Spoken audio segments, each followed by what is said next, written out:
Good Monday morning. Look, guys, we have a change of scenery. We're back at it in the kitchen. And that noise you heard was apparently the pantry door that we need to add some WD-40. Yeah, it's funny. Eric just went to shut the pantry door, which is over that way. And it was creaky. So anyway, good morning, everybody. Hey, Jay, and hey, Shelsky. I don't know that I've said good morning to you yet. Thank you, guys, as always, for joining in. Yeah, we had to... Well, first of all, Eric is back. Hi, Geraint. Oh, my gosh. Love it, love it, love it. Eric is obviously back, and so Hi. Breaking news, I'm sure, today. Breaking news, everyone. Eric is back. Don't. He's looking at me. No, so we moved everything down. We've been doing coffee time from upstairs. So in our media room, and by the way, that sounds so pretentious to say media room. I really hate that, so I apologize. There's a room upstairs that we use as the media room. Because we have a loft and we have an enclosed room, we refer to one as the game room because it is literally the room that is set up with all the board games, which I cannot wait. Family, Forrest, Alyssa, Hong, Steele, Alyssa, Dawson, any other child that wants to be part of our family. I cannot wait. Eric, well, you're not a child. I get it, but because you're here.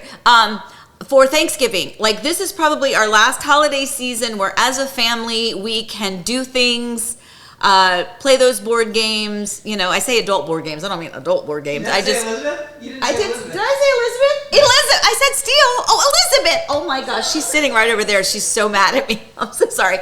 This is like the last. Chopped liver. Stop it. The last Christmas that pre-babies, because I know that next year the holidays will be completely different. So I'm that's gonna make me cry. That doesn't even make me laugh. That makes me cry. Anyway, so I'm just looking very forward to the board game. So where I was going with that was, so we have the loft upstairs that we call the game room because it is our board game room, and that is where we have this taller table. All the board games are. That's kind of our zone for when we all want to play some of those board games. So I am putting it on Forrest's shoulders, as always, because he is known as, correct me, is it the grandfather of games? Godfather of games to grandfather. Godfather of games. So Forrest, it's on you, bud. And then the rest of the family, obligated. You're obligated, okay? Anyway, so, but beside the loft area, there's a room that has doors.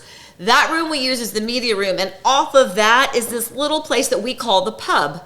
And that is where we've been doing our Monday. See, I was getting there. That's where we've been doing the Monday morning coffee times, is from the little pub area up in the media room. But we needed to bring it back down. So we brought it back down to the kitchen. And as you can see, we're starting to decorate a little bit. So we're going to we're going to talk about that a little bit today. But first, I have to tell you what I did last week.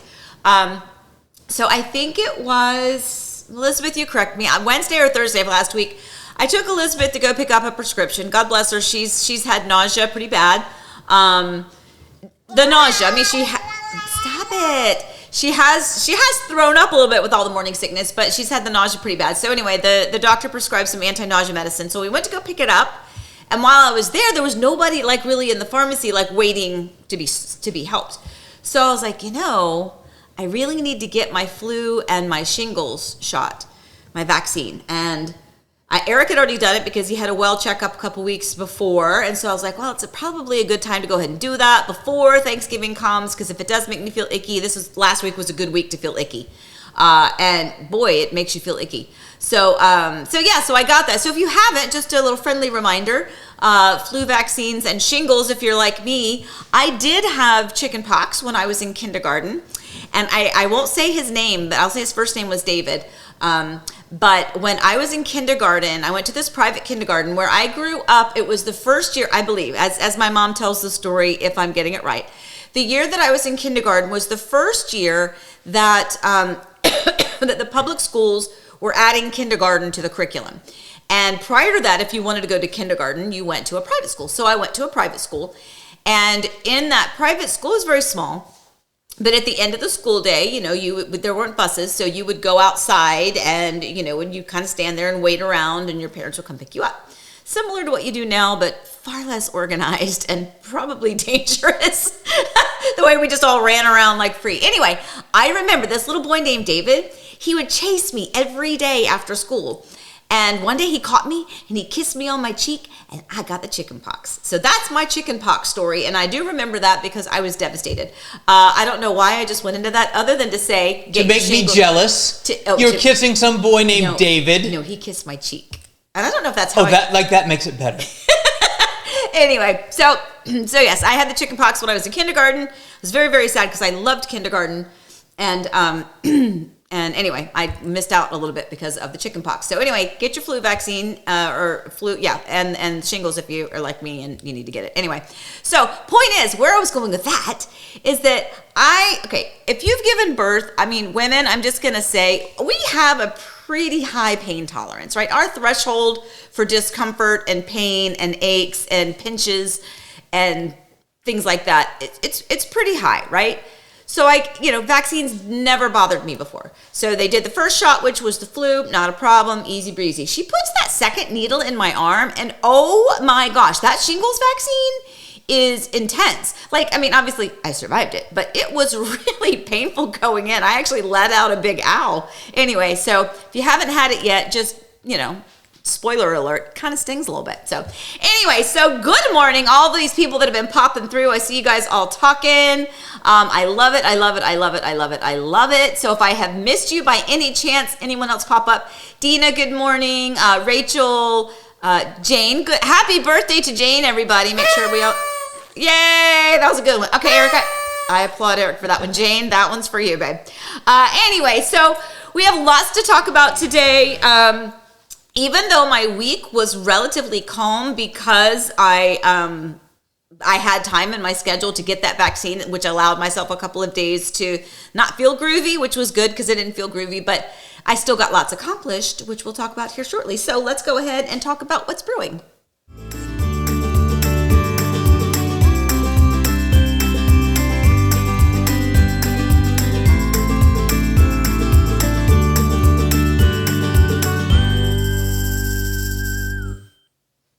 Very good. So before we go into this, I wanted to pull yours up. So I still know I pronounce it wrong, and I love you, and I'm so sorry. Garant, right? Yeah. Garant. Okay, Garant. So Garant. Or Geraint. Geraint. Either way. Tomato. We have, I just wanted to put yours up there. So if you aren't familiar with our sweet friend that I've never met in person, Garant or Geraint, from Wales, I love it. You join in all the time. You and Jane are people, other country, huh? And Shafiq. Yes, Shafiq is not here this morning, I don't believe. And Furman. Yes. Okay, never mind then. We have a lot of people from out of the country that are watching. Anyway, I just wanted to mention, so he says it's cold, wet, and damp in Wales. So I apologize. You know what? I have to tell you, I can't turn because my back hurts. Tell you about why that in a minute. Is it raining today? Yes. It's going to rain later, yeah. Is it? Yeah, yesterday was kind of overcast here. A little bit, and it kind of sprinkled a little bit, so I get it, but we're definitely not cold here. So if you want warm and damp, come on over. Anyway, all right, so let's go to what's brewing. So decorating time, live video premiere, and late night fireworks. So decorating time, and yes, there's some real estate thrown in, so definitely stay tuned if you're just looking for real estate combo, because we definitely got that.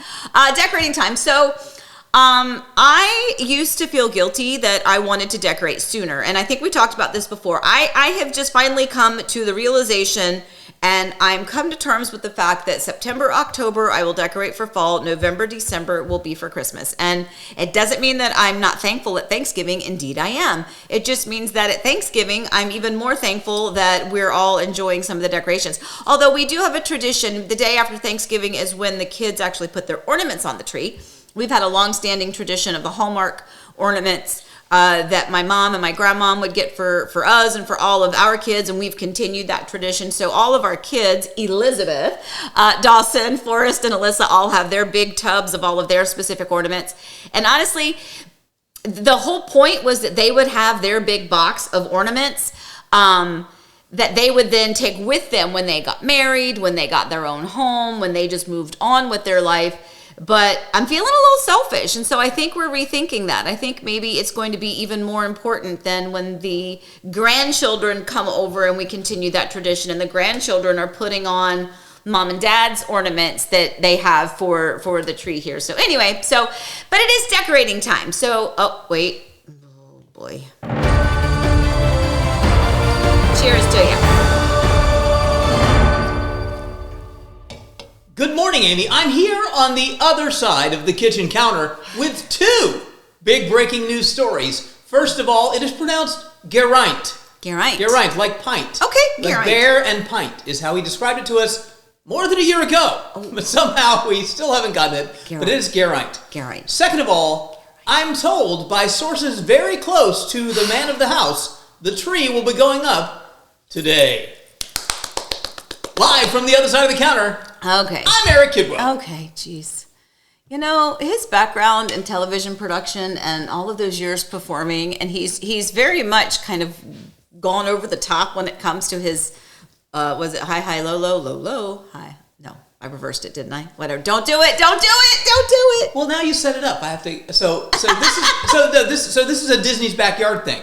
So if you haven't joined us before, we talked about this. The key to the Disney announcer voice is low, low, high, high, high, high, low, low. So, ladies and gentlemen, welcome to the Magic Kingdom.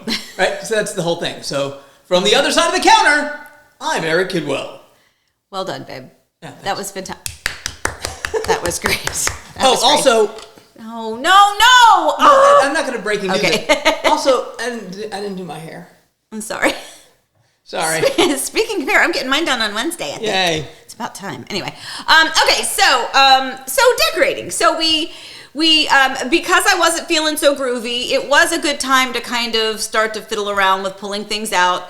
I took my girls, I grabbed Alyssa and Elizabeth, and I said, hey, two things. I need to go to PetSmart because I need to get some more dog stuff and pet stuff. And I said, but hey, Kirkland's is right there. And you know what's right beside Kirkland's? Like just right there in the same little area? Carter's Baby Store.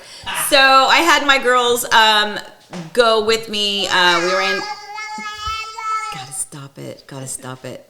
First of all, I don't even know if I can say this. I won't say this, but all of the women who have ever nursed a child know what I'm thinking when you hear that sound. Anyway, okay, so I'm just saying, you got to stop it. All right, so anyway, so we did. So we went to PetSmart, got some pet stuff. Of course, that's fun.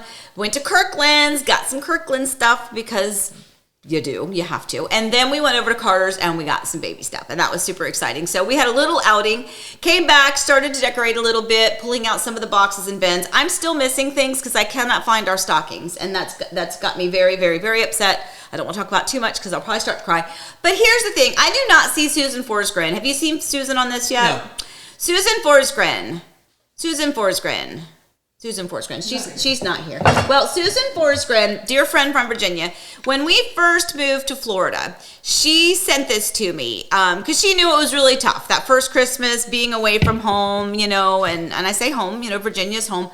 Being away from everything that felt familiar and comfortable and that was family, she had sent me this. And so this is my one of my first decorations that goes up into our home here in Florida, because it was just a sweet reminder, all roads lead to home at Christmas. So anyway, so I kind of feel like that's like now it's become a new little tradition that one's going to go out pretty soon.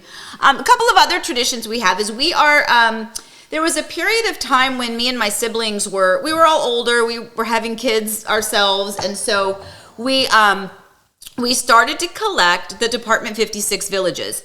At the time, there was a store at the mall called Ingles Nook. I don't know if any of you guys remember that? That was the place that had all of the Christmas Department 56 villages and all the things that are like that. Anyway, so our family all started the villages. My grandmom, my mother she has the Dickens Village, and I think my brother and sister-in-law have the same one. And we had the North Pole Village because all of ours were small. All of our kids were smaller, and so we wanted something that was more, just more like Santa, right? So we did that, and so we collected, and we have way too many pieces. We are not collecting them anymore. In fact, we're going to do a lottery of them to our children this year at Christmas, and they can all take some and disperse them out to their houses. But anyway, so I did put those out. I have several pieces. This is one that is super important to me. This is the Glacier Gazette. So you know what is really interesting about the North Pole Village is that they are they're all kind of bright and colorful. Whereas if you've looked at the Dickens Village, it's a really pretty village too, and one that you could kind of keep up all year, because even though it's Christmassy, it's not like red and green and sprinkles and stuff like that. But anyway, the Department 56, the North Pole Village, there's just pieces that are just perfect for people in our family. It's crazy. So this was called the Glacier Gazette. Well, before my dad was a commercial printer growing up, and I guess when he was first married, he worked at a newspaper. So the Glacier Gazette was something that's a piece that's really important to me. There's a dance hall and a greenhouse. Both of those make me think of my mom, because she was my dance teacher. She's the one that started us all in our dance tradition. So I think the dance hall, and then the greenhouse, because she, for a while really loved plants and everything like that. My grandmother has the chapel. She's the one that took us to church all the time, made sure we got there. My granddaddy was an electrical contractor, so there's a big electrical works building. There's a building named Elsie's Bells. No, that's Obie's Bells and Blacks. Elsie's something. It's Elsie, which is my granny's name.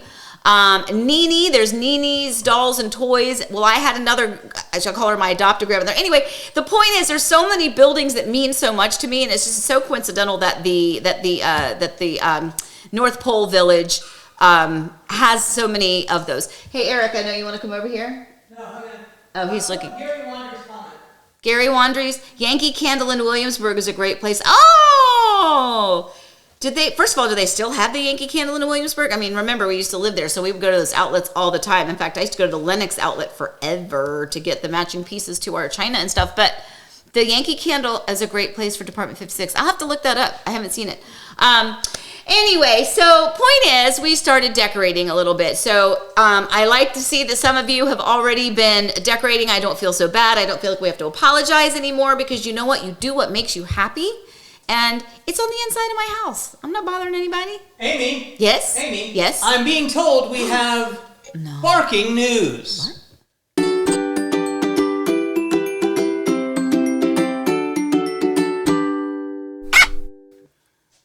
That's right. Here she is, the star of the show, Miss Daisy Jane. Daisy, isn't she adorable? Oh my gosh, this puppy. Oh my gosh, I love her so much. Look at her. Isn't she adorable? I have to tell you. She's a what? She's not looking. I want her to look at her. Hey. There she is. Oh, there she goes. Okay. She's adorable. Oh my gosh. So this is Daisy. Little Billy. So I have to tell you a little quirky thing about Daisy. Oh my God. First of all, she's gained weight. Oh my gosh, I hurt my back. Reporting from your lap, Daisy. I'm Daisy Jane. Yeah, she's so cute. Ooh, somebody driving fast. Anyway, so a little quirky thing about Miss Daisy Jane. She likes to get in the shower with you when you get a shower, and it is very annoying. Usually, the other dogs will, like if you're in the shower, first of all, they could care less if you're in the shower, so they go away. But sometimes Maggie will come and she'll, kind of be at the edge of it. This one, that little stinker, there's Maggie over there. There's Mags. There she is. Maggie's been in our family 6 years yesterday. 6 years yesterday for Maggie. Yep. But yeah, Daisy likes to just literally she'll walk on in the shower with you. It's kind of funny. Anyway, so moving on to our second What's Brewing. The main thing is I wanted to say, if you're decorating, what do you decorate with first? What's your favorite decoration? Do you have a tradition of something? Do you know the other thing I have not found? What? The ugly angel that's so important to me. Barb. So we're still missing some, and I think that is one of my New Year's resolutions, is to get this mess organized. So anyway, glad you guys are decorating and joining me in that. The second one, live video premiere. So do we have a button for that, Daddy? Yeah. I called him Daddy. Do what? Yeah. Daddy. I didn't know that we right did. there. Did you add it? Oh, okay. Okay, so this Thursday, we're going to do a live video premiere. So this the snapshot that Eric is sending is of that beautiful listing that was a former model home in Winter Garden, but which, by the way, Eric did we did a live open house on Saturday, which was really fun. So if any of you were kind of out and about and you were bored and you got the little notification, I know some of you were watching that and kind of chatting. It was pretty cool, right? To to be kind of live. Not kind of live, we're live. And then, obviously we kind of kept replaying that. But on this Thursday at noon, did you say? Yeah. At noon-ish, we're going to do a live video premiere. So I'm going to talk a little bit prior to the video, and then we're going to talk and chat through the video. So we're all kind of seeing it and kind of commenting at the same time. It was really cool to have people commenting like while the video was playing. It was cool that people were like saying, "Oh, I like that," whatever, and not just on the side chat, to be able to put it on the screen was it was cool. It was absolutely. So we're gonna do some more of that. That was a little experiment, and I think it was an experiment that went well, and I think it was exciting and it was entertaining. And it was certainly real estate related, and so on that note, we have other topics to talk about. Well, but candidly, it's a special thing for our coffee time viewers and the people that join us all the time. Yeah, you get to see the video first. We're going to show it to you guys first. We're not going to really super promote it, but we're going to show that, and then other people will get to see the video later in the day. But it's for us, right? Yeah. And speaking of coffee time, I do have my Christmas bag. I'm just letting you know. I guess you saw my Diet Coke, but again, that's because I think this morning I got up at 5. Just Daisy, it's like babies, right? So we're up a little bit early with the dog, and Eric and I have a very good system, just like we did when we were raising our little babies. I'll get up. Great system. Well, no.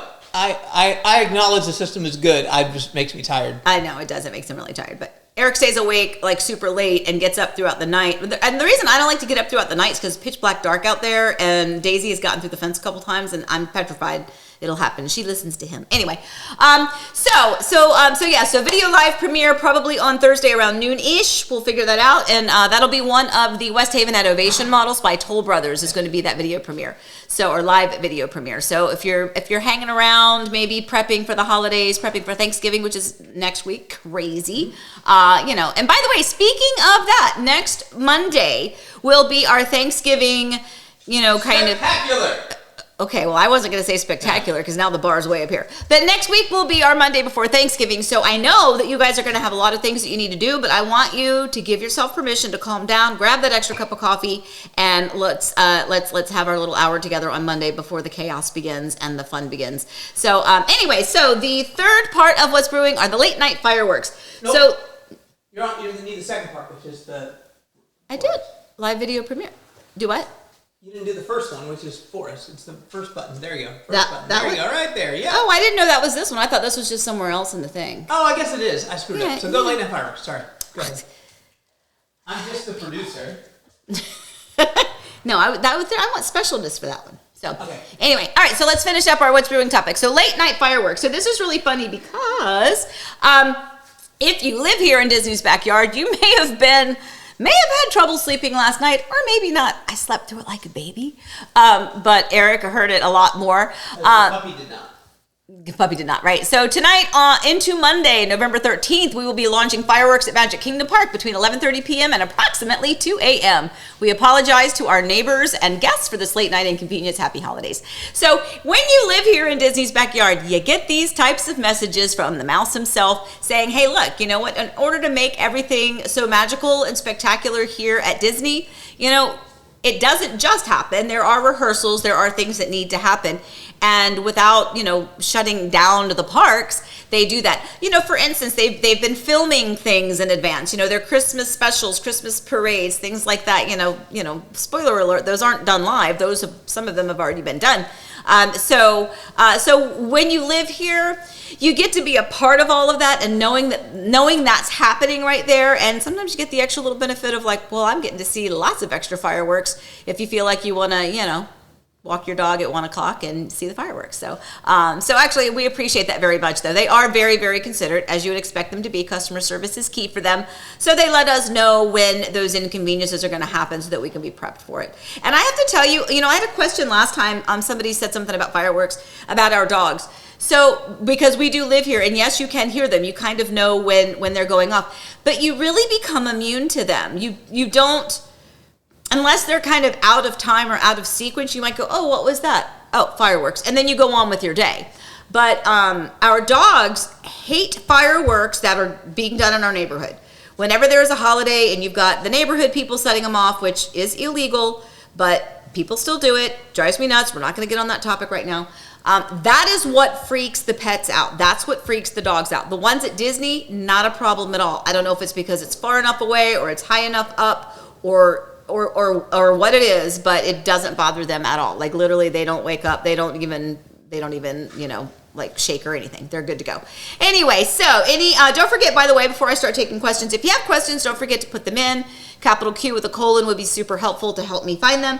But I wanted to talk about something else. So last week, Eric wasn't here. He was in Virginia. Remember, he was on my son Forrest's back deck with the foliage in the background, the trees and everything. Forrest, Alyssa, and Hong, excuse me, were still, I gotta get in the water. They were still in New York from the marathon that Forrest ran. And Forrest put together this incredible video. So yes, Forrest, we are going to feature it here. I get very excited and also very sad. I remember all of those years when we were kids, you didn't have all of these fantastic ways to chronicle your life's journey, your moments, your events. It's like you got like one family picture done at Christmas and it was done at Sears or JCPenney's. It was like now people are like, my baby is 1 week and 1 day old. My baby is 1 week, 1 day and 5 hours old. I mean, it's like you can really, do all this, which is fantastic. And this I think is fantastic because Forrest put together all on his own. He's a grown man. Of course he can do this. I'm trying to find the right button. Just want to make sure. There it is. That he did this little video of his experience at the New York City Marathon that he ran. So we'll watch this for a minute. It's real short, but watch. Actually, where is it? There it is.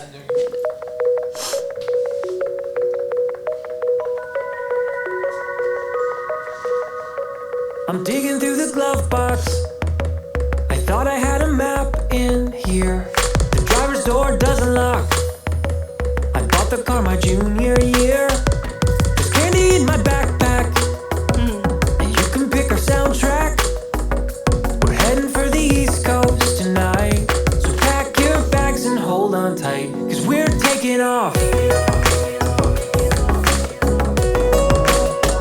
We're taking off.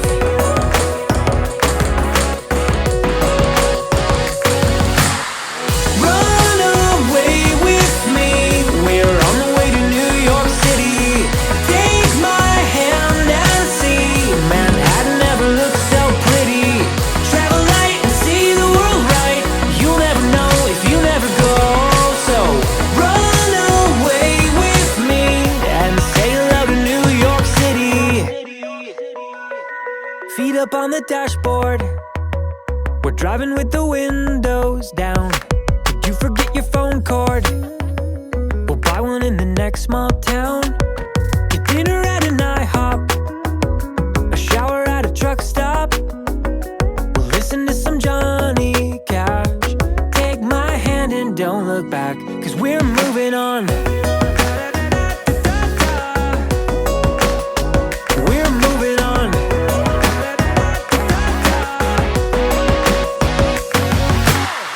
Run away with me. We're on the way to New York City.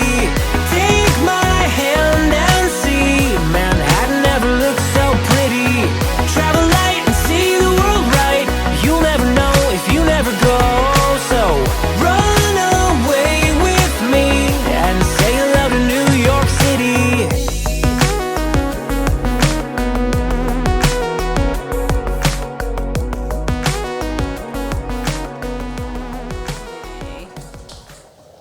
Yay. Anyway, that was good. I like that. I love that. It's such a wonderful thing to have the technology and the ability to put things like that together, because that's something that he'll treasure forever.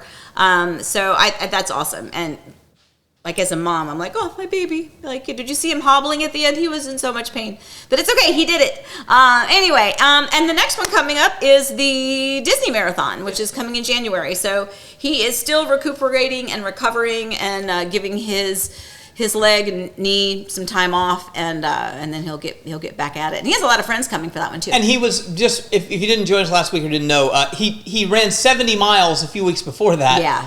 In a race, and so his IT band on his leg just seized up he knew it was going to. Yeah. It had been sore for weeks. So his time was not, what he would if he was running for time, but that was an experiential thing. Do you remember and Forrest, I don't know if I haven't seen Forrest today, but what did he run the Disney Marathon in? Do you remember? It was like right around 3 hours. And he finished 13th overall. Yeah. So anyway, so we're glad that that's done.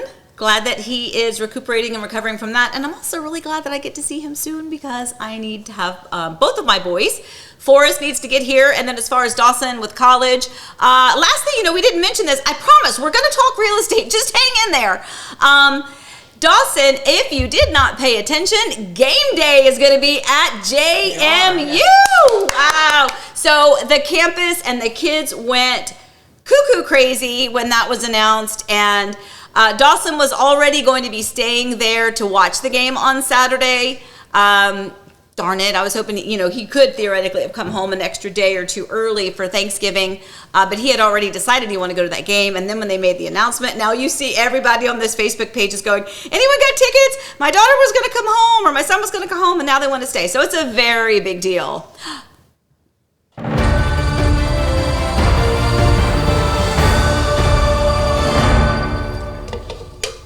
Amy, I'm here on the other side of the counter where I have more breaking news about our college-age son and why he's staying beyond game day. JMU, as you know, is 10-0, not bowl eligible. The basketball team is now 4-0. They're having a great thing, so everybody wants to go to the game. However, I'm told there is a young lady who's coming down to visit from Pennsylvania. So, and the other breaking news is she's 20 years old. Oh, my God. On the other side of the counter, I'm Eric Kidwell. Bye. Okay, we're just going to go over that one. But yes, Deb, let's talk about James Madison football. Yes, ma'am. Yes, we are Dukes. Yes, excellent. So anyway, that wasn't really on our agenda, but it popped into my head. I was like, we have to talk about it. So anyway, we got through all of our topics, correct? We got through all of that. All right, so I want to talk about something real fast. We talked about this one. We talked about this one. So I received an email, and this is real estate related. So, you feel like a parent sometimes where you say things, you feel like you've said it 85 billion times. The teacher in me, I know for a fact, heels together, toes apart, first position is where we start. How many times did I tell my students first position and how we put our feet in that position? People just don't hear it, they don't retain it, they don't remember it, they're not thinking about it. I don't know what it is. All right, so I got an email, and by the way, there's nothing wrong with this other than I still need to get this information out there. So I had an email of somebody that's like, hey, went to an open house over the weekend. There's no offer on the home. I think we might like to put an offer in on it, but we want to close in May because, we still have to sell our home, and our home isn't on the market yet. And I was like, I don't. That's in 6 months. That's in 6 months. You don't put your home, you don't typically put your home on the market today to hopefully sell it in 6 months. You typically are putting your home on the market in hopes of a sale within the first month at least, or at most, I guess. And it is about a 30-day closing. So people are not going to the process and procedure of putting their home actively on the market with the want to close on it 7 months later or 6 months later. It's not really the way it works. No. Barking news. Barking news. Did you have a pee-pee accident right here live? I think it was on camera. Oh, no. Daisy just peed, everyone. Elizabeth's going to go clean it up. Uh-oh, you're right. You're on camera. This is life. Okay. Anyway, what was I talking about? Oh, so point is, if you are, and here's the thing, there is no harm, no foul, and this is not fussing at someone or making them feel like they don't know anything. Because when you have had a home or two, especially if you are in the military or have had any experience with the military, or just for whatever life reasons, maybe your job is one that kind of transfers you quite a bit. Things like that. I mean, I've got people that are in hospitality that are high up in hotel or restaurant management, and they're constantly being relocated, right? So when that happens and you are being relocated to different areas throughout the country or sometimes out of the country, the process for buying a home can be different. The timeline can be different. Thank you. The timeline can be different. And you also have been doing this for years and years. So maybe you bought a home 20 years ago. Well, that's not the same way as when you bought a home 18 years ago. And that was different than the home you bought 15 years ago. And it's definitely not the way you bought a home pre-COVID or post-COVID or in Florida versus, Nevada, right? So there's going to be all sorts of different ways that you buy a home. So please, I will tell you, in most cases, if you are thinking of maybe I want to move, sometimes you have to make a leap of faith and go, okay, are we going to do this? Are we going to do this? Family, kids, pets, we're going to do this. We're going to do this. Okay, let's get our home on the market. Let's start the process. Let's get pre-approved so we know what we can look for, how much we can spend.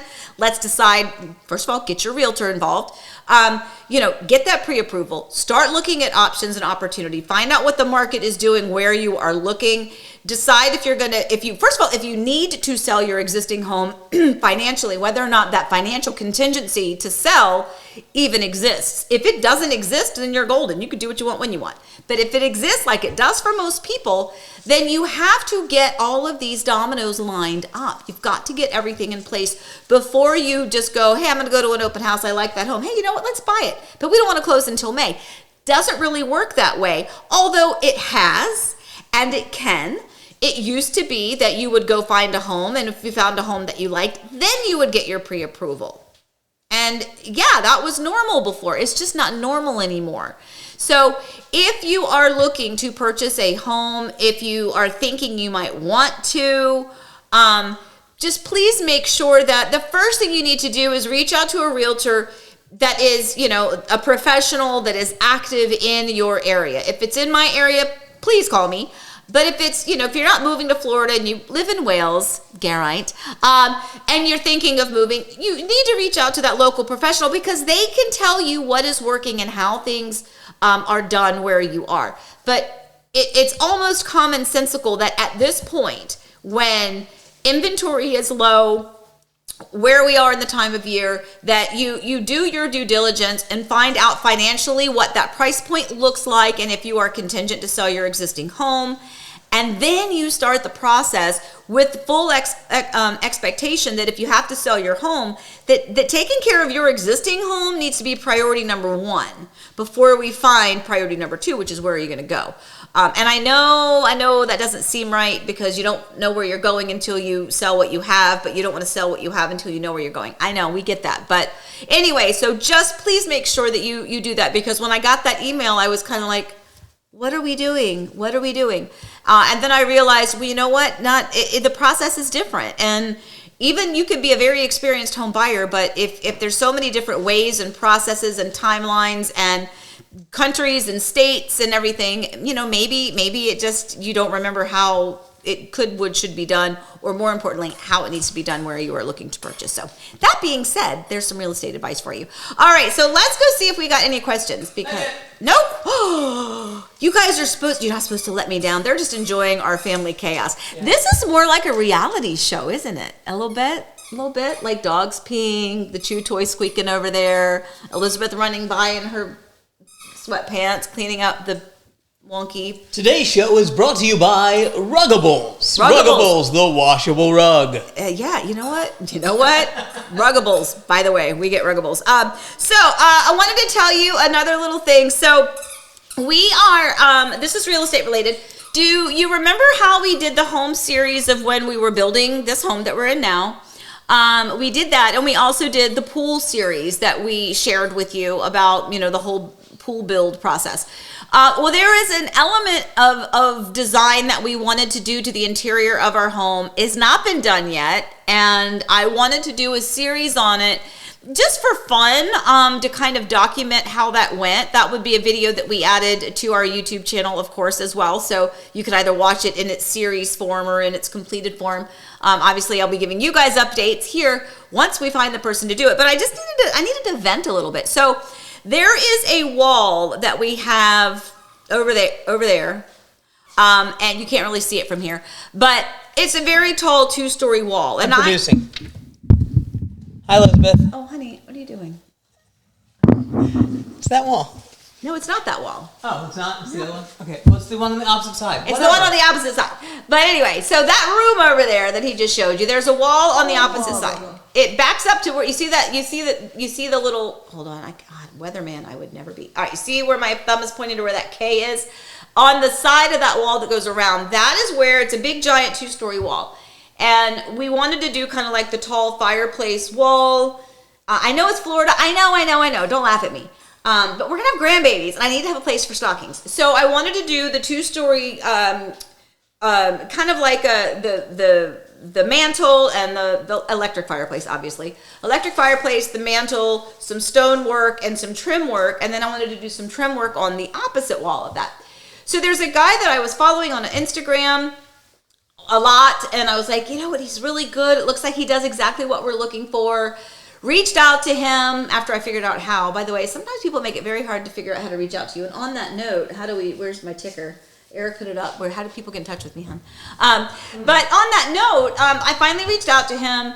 I sent him a whole packet. I put everything together. I'm like, these are some examples. This is what I like about this example. This is what I like about this one. So that, I'm a big believer of, if you have a question for someone in the way the world is now, give them the information or the question that you have, and then when they get back to you, they can actually be productive with that, as opposed to, hey, call me. It's like, okay, about what? And is this going to be a 5-minute conversation or a 50-minute conversation? So I try to be respectful, do unto others, right? So I sent him this whole cohesive packet of what it was I was looking for. He's like, great, can I meet you on Saturday? What time works for you on Saturday?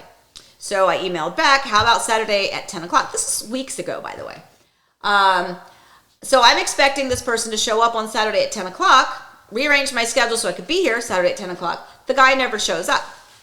Never shows up. So I'm like, okay, fine. A week later, a little over a week later, I get an emailed response saying, I'm so sorry, I was out of town. So I'm like, okay, I'll forgive you, you're out of town. I get it. Sometimes we're busy and I just got slipped through the cracks. It's okay. Cracks. Slipped through the cracks. Slipped through the cracks. Oh, I'm so tired. Anyway, so I was like, okay, you know what? That's fine. He apologized. It was just an oopsie. So then I said, that's okay. I totally understand. And he said, well, why don't we meet this Saturday, which would have been this past Saturday, the 11th of November, right? Just like a couple days ago. And I said, that would be great. How about at 11 o'clock? The 11th at 11. That's easy to remember. Let's just do that. So I said, unless there's a better time for you, otherwise I'll see you then. He didn't respond. And guess what else? He didn't show up again. So this is twice that this person that I've reached out to, and we're talking, it's a pretty big project, but certainly one that he can do because I've seen his projects before. I am just so upset. Just so you know, I'm just a little bit upset about that. So when I find that person, we're going to do a series on that. And I just kind of wanted to mention my frustration there, that we are all susceptible to it. The frustration of the people that you want to, you want them to do something for you, and they just, it's one thing if they just don't get back to you at all. It's another if they are supposed to be meeting you at a certain time and then they just don't show up. So needless to say, that's it. I'm done. I'll find somebody else. So anyway, all right, any questions yet? Okay, Lisa. There's my Lisa. Where's my Lisa? Oh, here we go. Okay. Ever think of doing a battle of the builders? Take two similar floor plans from two different builders, comparing what each gives you for the money. Oh, that's a good idea, actually. Yeah, I like that, Lisa. Maybe we will do that. Yeah, because what's interesting is that for many people, I would tell people, if you like this floor plan, then check out this one. If you like this one, then check out that one. If you liked the Radcliffe, check out the Brentwood. If Radcliffe is with Beezer, the Brentwood is with Lancey, and because they were very comparable, very similar. The only the reason that would be a little bit of a challenge is because pricing is never the same. So we would have to do it at that exact pricing at that time, and a lot of times the builders won't give you, we won't be able to figure out design option pricing, but the structural options and things like that. I mean, and just in general forms, But I do like the idea. It's a very good idea. I honestly, with my clients, a lot of times will compare those floor plans. This one offers you this one offers you that. The difference is this one also has an option for the 4th bedroom or whatever. But that's a good one. I like that. Jane B says, Amy, we have been waiting 5 months to get our kitchen after a burst pipe. I share your frustration. Are you guys still waiting on that?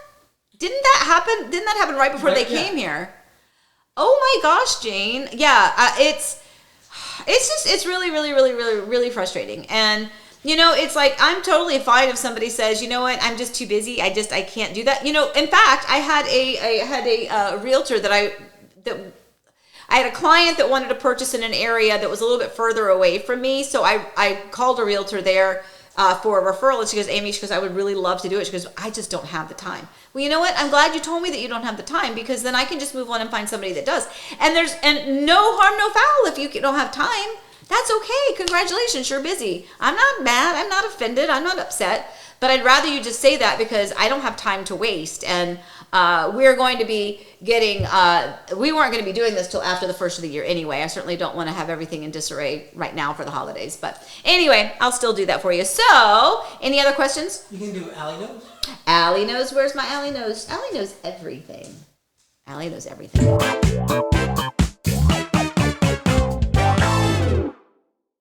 What happens if I buy a home and it turns out there's something wrong with it? Very good question, Allie. So we have talked before about due diligence. And when you purchase a home, specifically if it's a resale home, so new construction is a whole different conversation. Probably should have that one with you, because I have a client right now going through a disastrous experience, new construction. But for resale, when you submit your offer, there is an inspection period that we put into the offer. And that inspection period is also your due diligence period. And so if we do an inspection period, I think the default is like, excuse me, most people, 2 weeks is a little bit too long. 10 days is almost too long nowadays. But, anywhere from 7 to 10 days is okay. It's appropriate. It's acceptable. In a competitive market, you want to do a shorter inspection period. But during that time, so I had clients right now, we did a 10-day inspection period, submitted an offer on a home, resale home, beautiful home, and they had their inspection done. We received the inspection report. The home is fine, but there are still some items that need to be addressed. There's some blistered shingles, there's the HVAC needs to be maintained because they haven't been doing their monthly maintenance, which is to flush that condensation line that every builder tells you to do. I remind you to do, but people still don't do it. So there's some things that need to be done to the home. So during that 10-day period, in answer to Allie's question, if something goes wrong and you are like, you know what, that house is fine, but the one that you're buying, okay, I didn't know it needed a new roof. I did not know that there was moisture behind that wall and a crack on the exterior stucco, so that there's probably mold back in there. This is too big a bag of worms. I just don't really want to deal with this. It's not worth renegotiating or anything. Then during that due diligence, you cancel your contract, and that is when we send out a cancellation. And if there has been earnest money that has already been paid, then that release and cancellation, the release part of it is the releasing you from the contractual guidelines, and it also is a permission, essentially an agreement to release the earnest money deposit, where that title company that is holding it will then re-release it back to the buyer. So, Allie, if something goes wrong during that period of time, that is when you can cancel your contract and get your money back, typically speaking, within that short period of time. If it's later in the process, if you're like 2 days before closing and you change your mind, then that is a different conversation. But point is, everyone has their protection period or their due diligence period. All right, did that answer the question? I think it did. Speaking of that, didn't we have a word today? We did. We do. Oh, now come on, Amy, tell me what's the word. What is the word today? The word is counter. I couldn't remember what it was, but it is definitely a timely word. So counter, not the counter that I'm sitting at right now. Oh, I probably shouldn't have barked or done that. The dogs bark. Not counter like a kitchen counter, although that is a lovely word and is a lovely conversation topic. But counter meaning counter offer. So when so let's just say, for instance, I'm representing the buyer, right? We submit our offer. we are, we're offering X amount for it with X amount in an earnest money deposit, and we want let's just use this as an example. We really need a 45 or a 60-day closing. Typically it's 30. So let's say we need to go a little bit longer. We're requesting to go a little bit longer. So the seller can either accept that offer, decline that offer, or continue to have a conversation and counter that offer. Now, in real estate, a counter can be done different ways. And ultimately, the legal binding way is once we get everything in writing. But that does not mean that you can't have a counter offer verbally and between the realtors kind of come to terms with, well, okay, well, what is it that the seller needs to make this happen? Or, what can the buyer do? Is there any wiggle room with that price for the buyer? Because that's a little bit below what the sellers, were expecting. So there can be a conversational counter, but the official counter offer, if one is given, is going to be coming then by the seller. And then essentially remember, when there's a counter, the initial offer is gone. So now the counter offer is the new offer that is in play. So that's important to know, because and that's why, honestly, it's a lot of paperwork. You have to initial beside everything. So that is why if we submit an offer and the seller does not accept it right away and they want to counter offer, in many ways, what we end up doing as realtors to help make things smoother, easier, and fewer mistakes to happen is to say, let's come to term with these other, and then I'll resubmit the offer with those terms. That's usually the way a lot of realtors do it. They will resubmit the offer with the countered terms that we've all agreed on verbally. Some people, however, they only want it in writing. Quick, funny little story. The condo that we had listed, it was only listed for $136,000, guys. It was a little condo out in Winter Park. It was not a super high price point. And a guy that has an investor as a client offered $123,000. And I said, well, unfortunately, the seller does not accept this. We've already got offers in, at asking price. So there's no way he's going to entertain 123.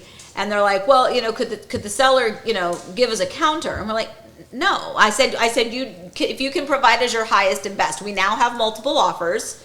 And I will tell you that we have offers at asking price. So if you would like to have you bring an offer that is your highest and best, we can consider it. He's like, well, we really would like the seller to counter. I'm like, the seller is not going to counter at this price point. So understand that going in. Now, investors are a whole different conversation too. And that's what that particular one was. But point is, a counter offer is going to come, but remember, when a counter happens, the original offer is gone. So you want to make sure that you kind of know what you're doing before you get into that. And don't be surprised if your realtor says, let's agree to these terms now, and then we resubmit the offer, so that we have one smooth paper with one set of signatures and not a lot of strike throughs and crosses and all these little initial marks beside everything, because it can be really confusing and mistakes can happen that way. So We have a question from Lissy Tales. Lissy Tales, I saw this right here. Okay, Lissy Tales. I have seen homes on Realtor listed as pending, then in the description say still accepting offers. What does that mean?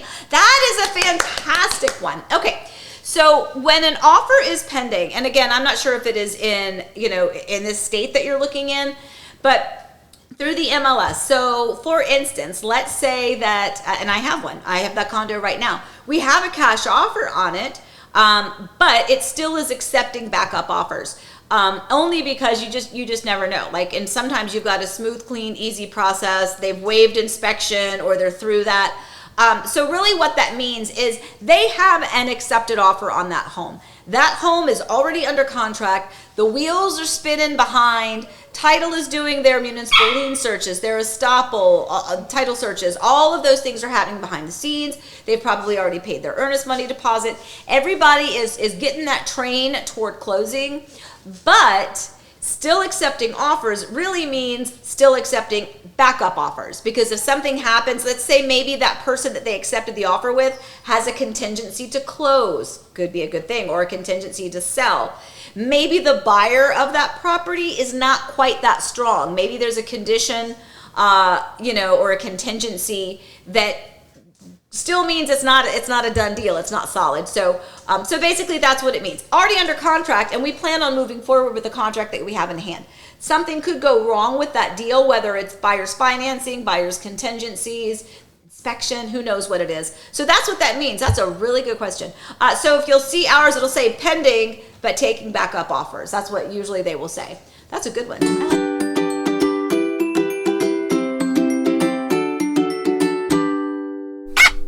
But now She has to poop. she has to poop. Yeah, she's a good puppy. She has a certain bark that means I have to poop, so she had to go. So all right. we just want to give you the bark. This is our morning, by the way. It is in and out and in and out and in and out and in and out. And with all three of the dogs, it's just cuckoo crazy. Anyway, so hopefully that helped you with that. That really is a good question. I like that one. Let me see if I got all the right things. Was there anything else, Eric, you had? Anything I missed over here? Because I did want to go over one other little... yeah, what I'm watching. Oh, what I'm watching. Let's just do that one real quick, because finally it's something different.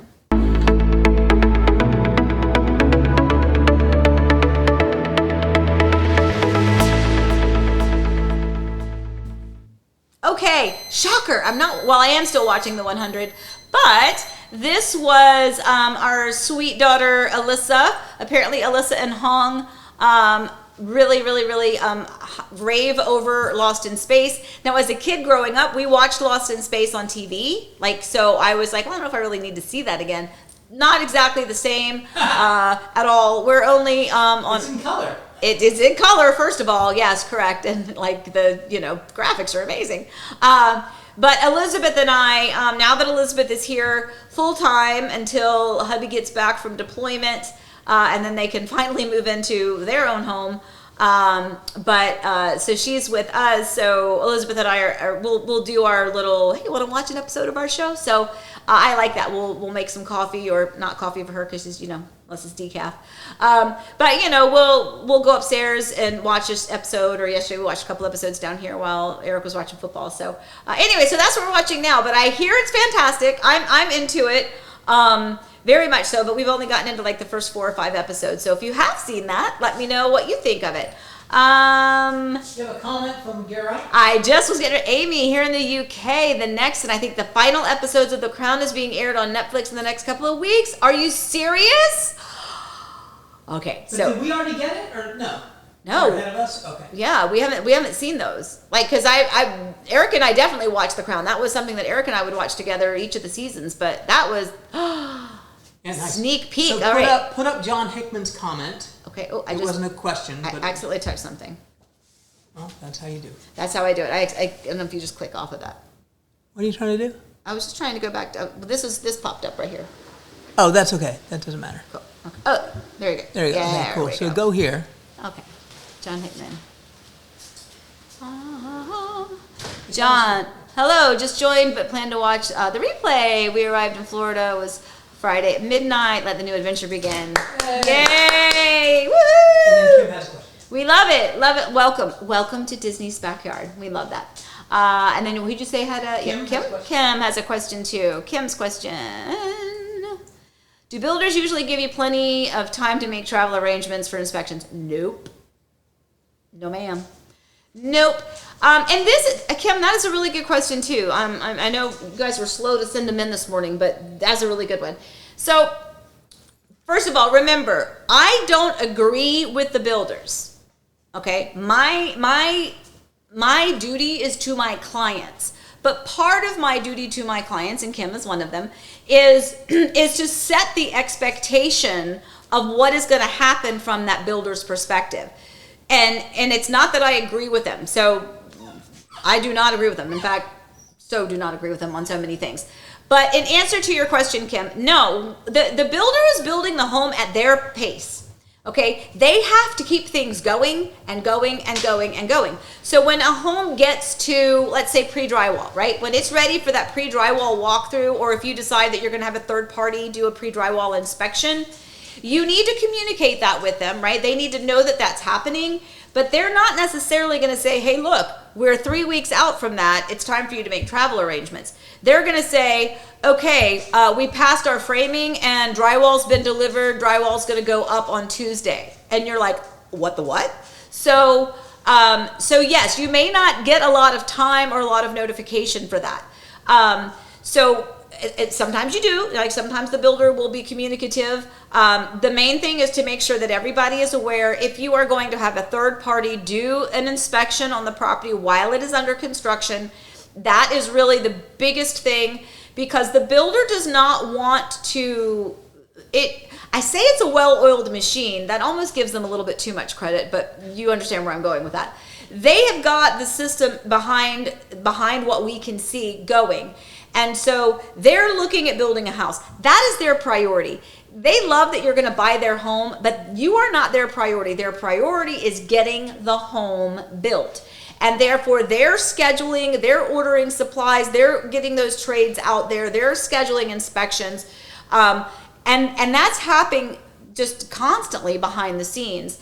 And so you have to sometimes be aware and be at the ready to go, okay, well, what you should do is go, okay, well, hey, builder, I'm going to have a third-party inspection, do a pre-drywall walkthrough. Make sure everyone is on board with that. The builder will provide you documents that you need to provide to them and that the inspector is going to need to provide to them. Have all of that buttoned up tight.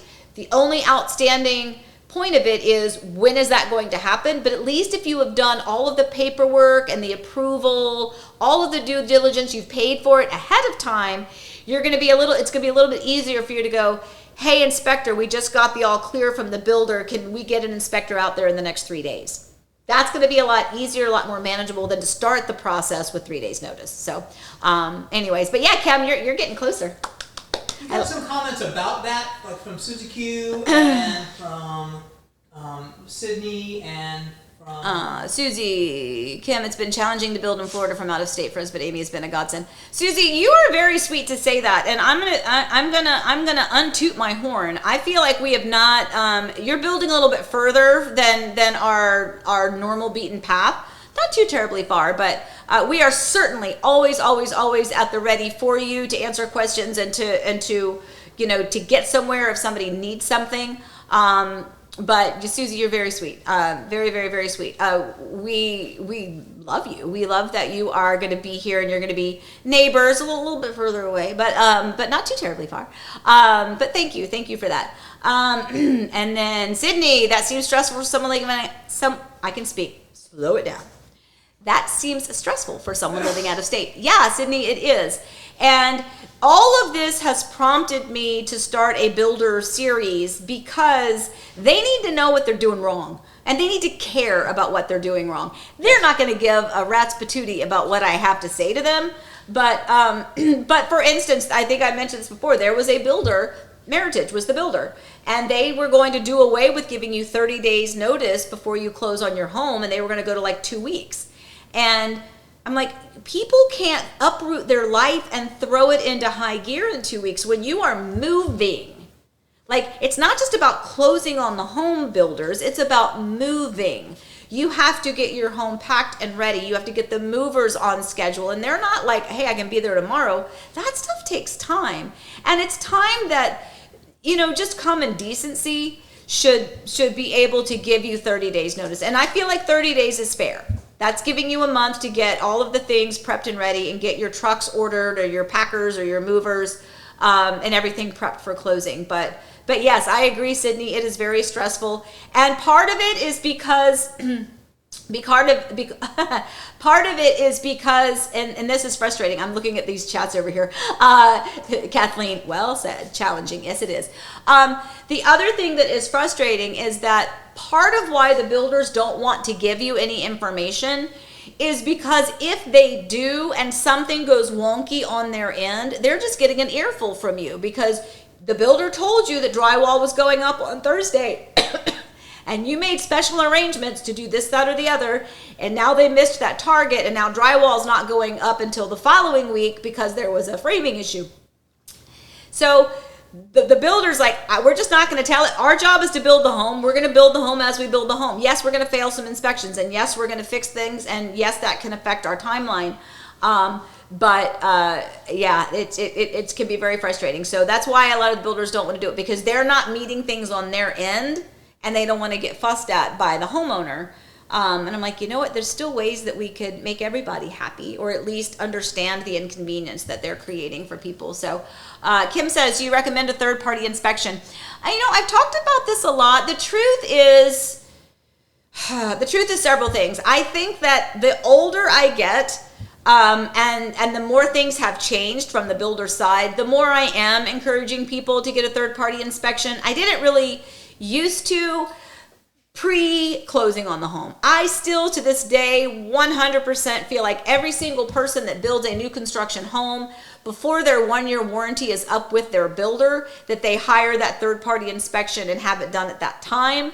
That way they can have somebody go up on the roof, somebody can go up in the attic, somebody can check out your home again in the spaces that we don't see day-to-day living in it, and have that third-party inspection report, and then we can let the builder know, hey, here's some issues that we found with our home that should fall under the warrantable aspect. That I'm still 100% on board with. Just don't always tell the builder that you had an inspector, because sometimes they don't play nice. But pre-drywall inspection and like pre-closing inspection, like a final inspection, if you want to, and if it's going to give you that peace of mind, I say yes, because we just want to make sure. The reality is that every home, no matter where you build, that home is inspected by the outside county inspectors multiple times, like over 30 times through the process before they even break ground on it, soil compaction tests and things like that. So that's why it's very slow in the beginning. It's like slow to see that home get to the point where it's pre-drywall, because that's the skeleton of your home. That's where all of the really important kind of infrastructure part of it is happening. And that's why it's inspect the plumbing, inspect the electrical, inspect the HVAC, inspect the framing, inspect the foundation, inspect this and that and the other. And it takes a long time. And if the inspection doesn't pass the first time, the county guy makes the notes, or gal makes the notes, the builder has to fix it, they have to come out and re-inspect. So that's why the first part takes longer. Once drywall happens, things tend to go a lot faster, and it's a lot more exciting because now the pretties are happening. But I have just found, and again, I have a client right now, and I don't know that a third-party inspection would have caught some of the things that are now issues in her home, but I know that she probably would have felt a little bit more at ease about it. And just if you're wondering how much does an inspection cost? Shafiq just asked that. Oh, did you? Yeah, there you go. Shafiq says, a question roughly about how much does a third-party inspection cost. Here, again, when I speak on this, I speak in our area. It is typically based on the square footage of the home, right? So if you've got a really large home, it's going to be more. If you have a smaller home, it's going to be less. If you want to add things like a WDO, which is a wood-destroying organism, which is essentially termite inspections, do you want to do the sewer scope from the sewer line out to the street? There's other things you can add. If you have a pool, do you want the pool inspection?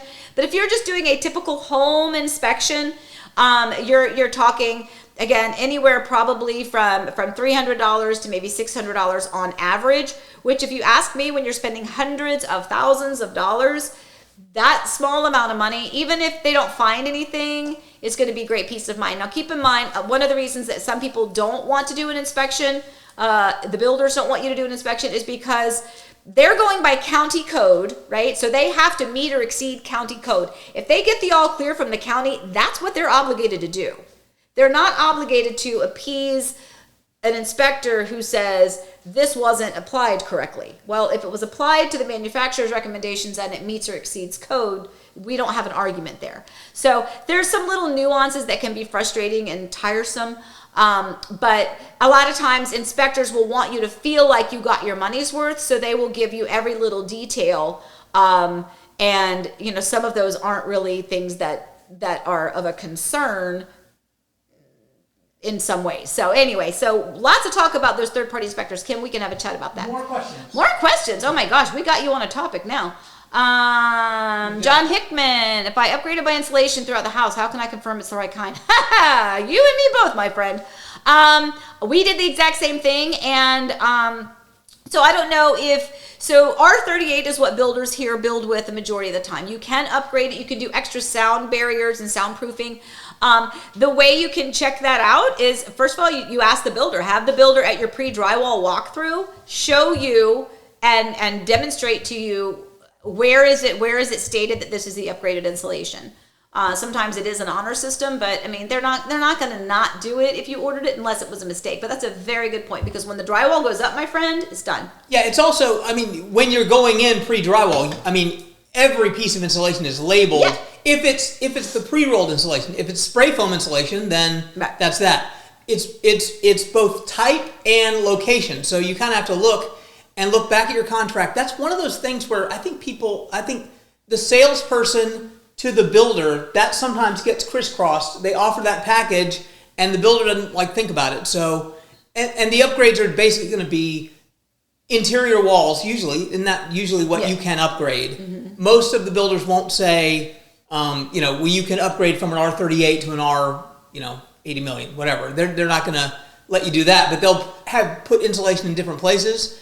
In our experience, I think we noticed that it was there, but it didn't do a lot between the wall where our son was yelling, playing video games, and your office. But that's the best way is to look at it when the insulation goes in. So yeah, and we did that. We actually did the extra soundproofing in our home, like what Eric just mentioned, and I trusted our builder, not only our builder corporately, but our builder as our person, and. I don't know that I questioned it. I mean, we saw the insulation was there, but I still, when we have some piping back over near our laundry room that I'm like, maybe there's just not extra insulation supposed to be in that wall because there's so much plumbing over there, but you hear it when they shower, when they flush, and I'm like, I would have thought there'd be some more insulation. But definitely between my dining room, which is my office wall, and my son's scream at the TV playing video game, I can't imagine there's any extra insulation there. Anyway, good question. Two more. Yeah, I wanted to go up here. Dina says, I'm sure it varies, but how long does new build typically take in Florida?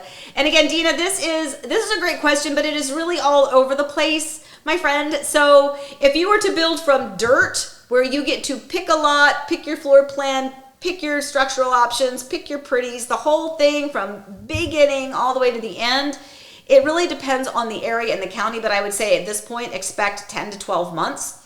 If to build from contract to close, not to actually structural, but you sign your contract, in January, you can expect to probably have that home very close to the end of the year.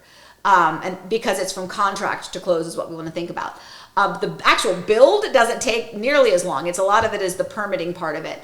But, again, new construction is different because you can say, oh, I really like, I like Lisa. We'll talk about Lisa's floor plan, the Camden. I really like the Camden. Okay, well, D.R. Horton has the Camden being built over here, and this one is already in permitting. It's actually got the foundation poured, so that one's probably only going to be about 6 months to build. But you didn't really pick anything. You picked up the process where it had already started. So that time frame is going to be diminished a little bit. But Dina, as always, you can text or call me, and if there's a specific situation, we can talk about that. But the truth is, it's all over the place. But from dirt to closing, I would say allow 10 to 12 months if that community is already building. If it is a community where they're still moving dirt and the infrastructure is not there yet, it could be 2 years or more. Or 1 year, or up to 2 years, or more. Any more questions? B. Lightyear, last question of the day. Last one. I see it. Okay, B. Lightyear. Is the age of a roof in question... let me try that again. Is the age roof a question on your Winter Garden live stream open house? 10 years old is old for insurance companies. Good point. So...